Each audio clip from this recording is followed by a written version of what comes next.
Go. Audio Jungle.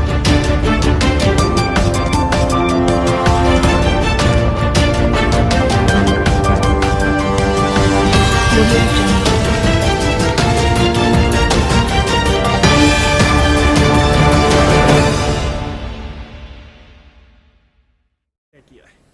जी देखिए, मेरा नाम प्रदीप सिंह है।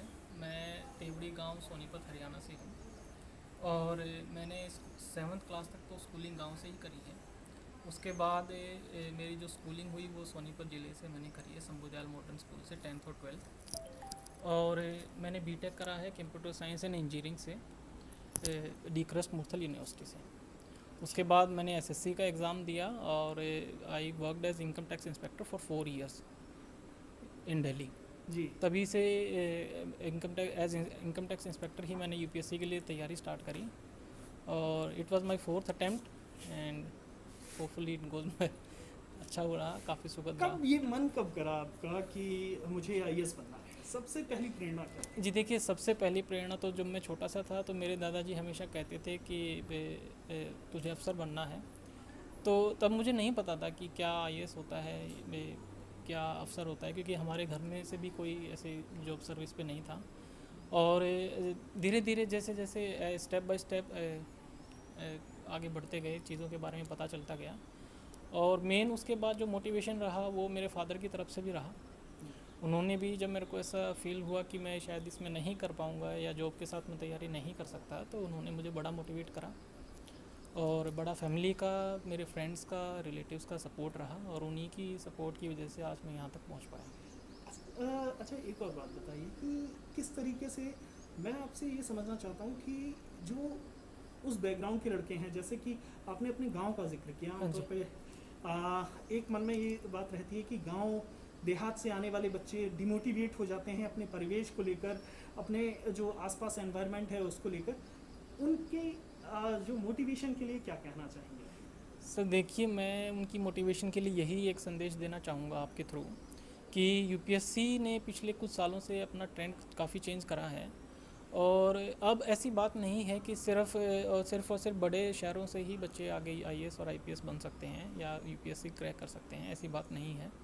अभी बहुत सारे प्लेटफॉर्म और अभी इंटरनेट की रीच भी काफ़ी गांव तक पहुंच गई है, तो बच्चों के पास काफ़ी अवेलेबल अपॉर्चुनिटीज़ हैं, इंफॉर्मेशन अवेलेबल है और क्लासेस ऑनलाइन अवेलेबल हैं। तो ऐसी बात नहीं है, गांव के बच्चे भी अब इसमें आगे बढ़ चढ़ कर सकते हैं। जी। और मुझे लगता है कि मेरे थ्रू अगर उनको कोई प्रेरणा मिले कि अगर मैं कर सकता हूँ तो वो भी कर सकते हैं। अच्छा, एक बात बताइए, 4 अटेम्प्ट आपने दिए, हाँ जी।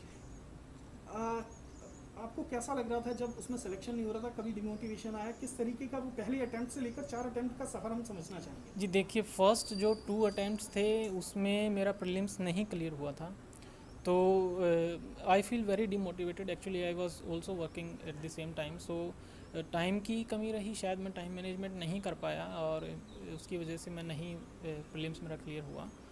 तो उसके बाद मेरे को काफ़ी ऐसा डिमोटिवेटिंग फील हुआ। आई फील कि मैं शायद नहीं कर पाऊँगा जॉब के साथ, तो और मैं जॉब भी नहीं छोड़ सकता था। उसके साथ साथ फिर मेरे फादर ने मेरे को मोटिवेट करा कि नहीं नहीं, हम कर सकते हैं, अगर जज्बा है मन में और डिटर्मिनेशन है तो हम कर सकते हैं।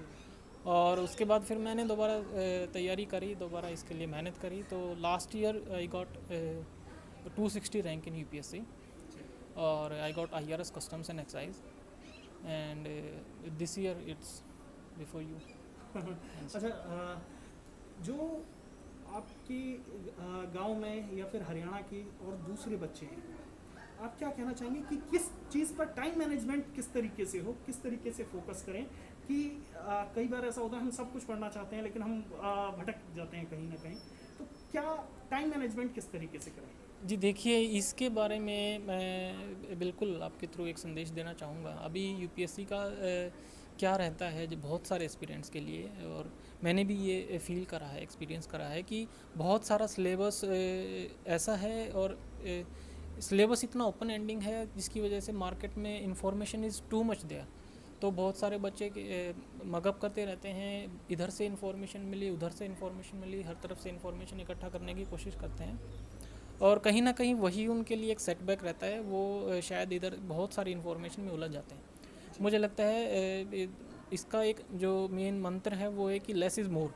To तो the point. To the point आप रहिए, अपने सिलेबस के लिए आपने अपने नोट्स बनाते रहिए, करंट अफेयर्स से आप साथ में जुड़े रहिए, और जो आपके बेसिक कंसेप्ट्स हैं उनको आप करें, क्लैरिटी के साथ पढ़ें।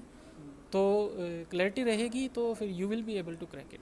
अच्छा, आपने एक आखिरी सवाल पूछना चाहूँगा कि इंजीनियरिंग भी की है हाँ जी। है ना? इंजीनियरिंग बैकग्राउंड से भी हम देखते हैं हर साल कि बहुत सारे लड़के आते हैं।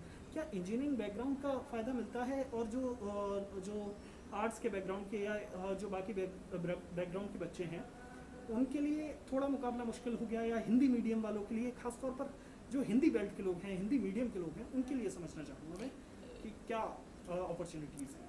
जी देखिए, हिंदी मीडियम और आर्ट्स के बैकग्राउंड के बच्चों के लिए मैं तो नहीं ज़्यादा बोल सकता, मैं इंजीनियरिंग बैकग्राउंड के बच्चों के लिए ही बोलूँगा। मुझे लगता है इंजीनियरिंग बैकग्राउंड के बच्चों के लिए जो एक मेन सेटबैक रहता है जब वो तैयारी स्टार्ट करते हैं, तो they feel difficulty in choosing their optional subject, because बहुत सारे ऑप्शनल सब्जेक्ट्स अवेलेबल नहीं होते हैं। जैसे मेरा कंप्यूटर साइंस से मैंने करा था, वो सब्जेक्ट अवेलेबल नहीं था, so I had to choose some other optional subject. और इसके अलावा बहुत सारे जो इंजीनियरिंग स्टूडेंट्स होते हैं वो दूसरे ऑप्शनल सब्जेक्ट को चूज़ करते हैं, फिर उसके साथ तैयारी करते हैं।